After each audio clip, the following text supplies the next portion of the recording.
Hi, Giulio here from Have a Go Spaghettio. This presentation introduces us to or revisits the emotional thermometer, or the ET for short. Emotional intelligence involves the ability to regulate how we feel and behave, so it's useful to alert young people to the idea that how we feel, or strength of how we feel, is not only connected to what happens, the event, but also to our interpretation of what happened. The emotional thermometer helps young constructivists develop a broader emotional vocabulary that represents various strengths of emotion. So let's continue.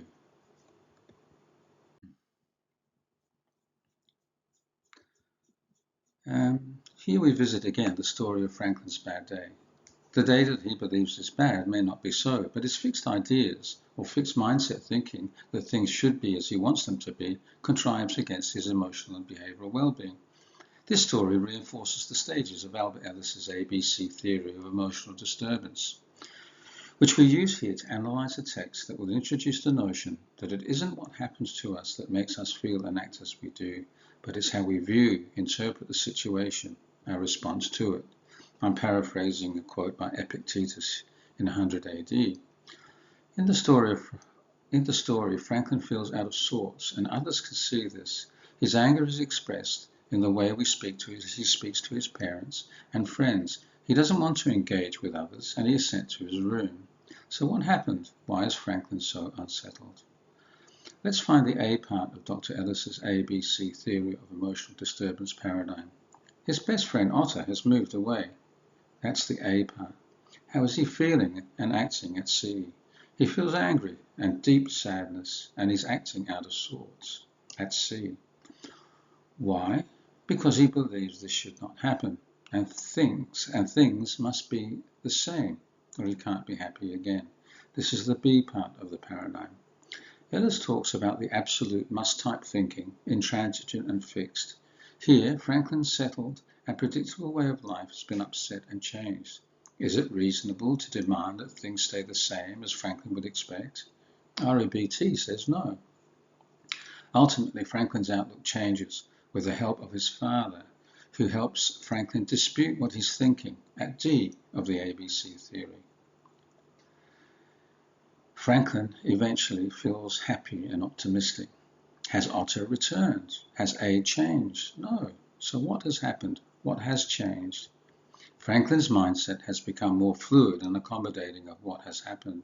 He's altered his mind map to better reflect the territory, the reality of what's happening. Franklin's thinking is more preferential than absolutist. Whilst he would like Otter to be living near, she can't, but they can still be friends in a different way. Ask the children, why does Franklin feel better?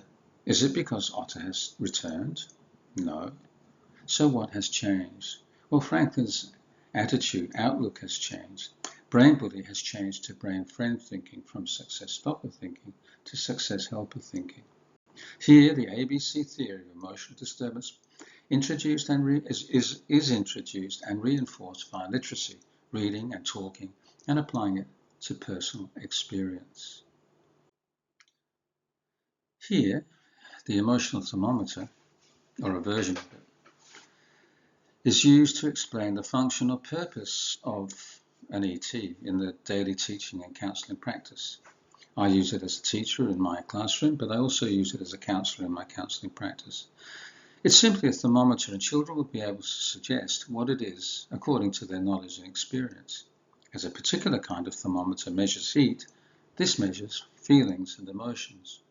When we consider anger and think of words that belong to this family of words, we might talk about how they would be placed on the emotional thermometer in terms of their strength or intensity. E.g., words like angry, annoyed, miffed, enraged, furious, irate, irked, vexed, irritated, we might decide and speculate as to where they might fit on the emotional thermometer.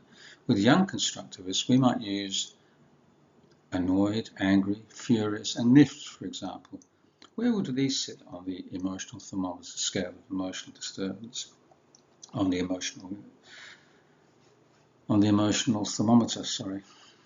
They might agree that miffed or annoyed is not as strong as angry or furious. And here we engage the children in a discussion about intensity of emotion and where they might fit on the emotional thermometer and what might cause these emotions. Emotional literacy is the ability to identify, understand, express and manage emotions in oneself and others, according to artificial intelligence. Emotional intelligence, or EQ, is having the ability to regulate how we feel and behave, especially when challenged. Ellis teaches us that our belief constructions or rules affect how we feel and behave. If that is so, then we can learn to monitor how we are feeling and to check in on our thinking, our mental assessment of a situation. The latter capability is a feature of metacognition which develops later from the ages of 12 to 15 years. If we can teach these rudimentary ideas from an early age, then we set the children up for success. Teachers can add to their literacy program and include emotional literacy, as demonstrated by the Franklin analysis. So when we consider our literacy program, overall literacy program, we can factor in emotional literacy. How are we going to use our understanding of the ABC theory of emotional disturbance paradigm? How are we going to use it to address issues presented in a story to the children? To expand on the last slide, the following is an example of how an educator can plan to include emotional literacy in their literacy program using Franklin's Bad Day, for example.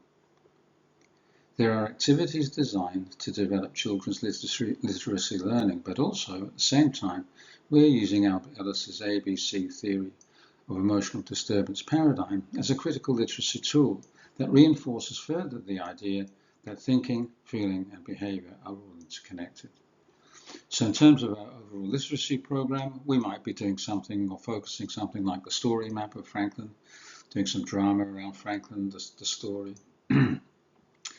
And in terms of emotional literacy, we're looking at how Franklin feels and acts, what happened in his life, and what are his habits of thinking, its interpretation of what's happening, and how is that impacting on his feelings and behaviors. In summary, we have considered how we might teach and reinforce the idea that thinking, feeling, and acting are interconnected in the early childhood setting. Franklin's demeanour was one of anger and deep upset, and the emotional thermometer helped us ascertain the kind and strength of emotion he was experiencing. However, his disposition changed to one of positivity and enthusiasm because something fundamental had changed. His upset is linked to irrational thinking, or success stopper brain body thinking, using Spaghettio language. The children will suggest this as they are familiar with these terms. What are Franklin's brain body rules that cause his upset? REBT would say, Franklin thinks, I must get what I want. It's not fair when I don't get what I must have. I'll never be happy again. This is terrible and I can't stand it. His dad helped him look again, rethink the situation, and Franklin changed his rigidly held outlook to a success helper brain friend one, or rational one. It's not what I want, but I can still be friends. I can handle this. I can still be friends with Otter. This is not a humongous problem. I can handle it. Interestingly, Franklin's father challenged Franklin's belief that this was as bad as he thought it was. And in terms of Albert Ellis's ABC theory of emotional disturbance, that's represented by D, which is disputation of irrational beliefs. So as Franklin's father said, I think I understand why you feel as you feel and act as you feel, because you think that because others got moved away that you can't be friends. But there are other ways to be friends. So Dad played a pivotal role, and that's the D part of the ABC theory. And so Franklin has an effective new way of thinking about stuff at E. This is the Spaghettio song, and it expresses the philosophy of Have a Go Spaghettio, the idea that our thinking is attached to how we feel and how we behave, and that we can learn to construct healthy, success-helper, brain-frame ways of thinking, and we can be mindful of brain bully when brain bullies at work, telling us things that aren't true. Now, this is just one of many songs that accompany the program, or the pedagogy, the Have a Go Spaghettio pedagogy. And it's something that children enjoy. In fact, they demand that we should sing it every morning. And if I forget, well, look out me.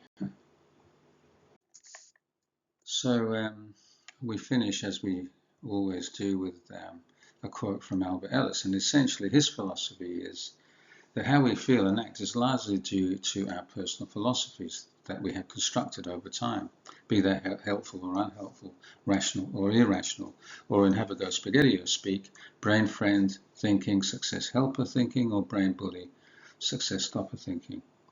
In other words, he says, we make ourselves feel as and act as we do. So this is an example of how you might use the children's understanding of the ABC theory of emotional disturbance by using it and applying it to things familiar to the children. They like Franklin's Bad Day stories and similar stories. So you can apply the ABC theory paradigm to stories, videos, everyday situations at school. And in doing so, you're teaching children about the ABC theory of emotional and behavioural disturbance. And so therefore the ABC theory becomes a critical literacy tool, particularly in the area of emotional intelligence, teaching children that they can learn to regulate their behaviours and their emotions by checking in on their thinking. That will happen later on as they reach the stage of metacognition later on in primary school. So in the meantime, have a go Spaghettio, give it a try, banana pie, see how you go, and good luck. Until next time, all the best.